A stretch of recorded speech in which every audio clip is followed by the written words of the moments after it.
This is the story of Elias, an old watchmaker whose shop, once the heart of the town, had fallen silent. The world had moved on to digital clocks and smartphones. His intricate, handcrafted timepieces became relics of a forgotten era.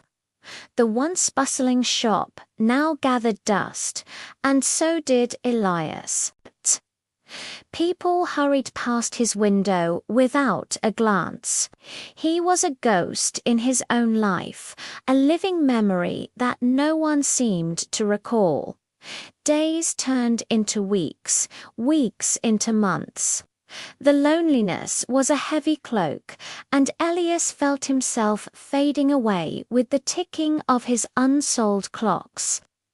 Then one morning, the little bell above his door chimed. Standing there was a young woman named Clara. She didn't want to buy a watch. Instead, she held out a small, worn-out pocket watch. It was one Elias had made for her grandfather decades ago. She explained how her grandfather used to tell her stories about the kind watchmaker who didn't just fix time, but seemed to understand it. He'd told her how every gear and spring held a piece of the maker's soul.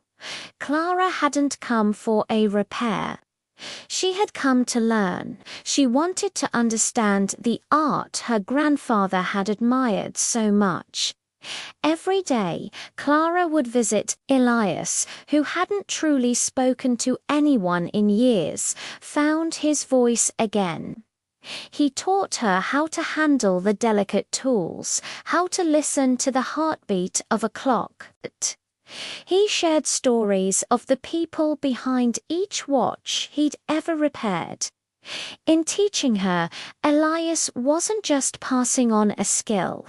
He was sharing his life, his memories, his soul. He realized he hadn't been forgotten. His legacy lived on, not in the dusty watches on the shelves, but in the stories and the connection he had built. Now being remembered and cherished by one person. This story reminds us that in a world obsessed with likes and follows, true connection is what really matters.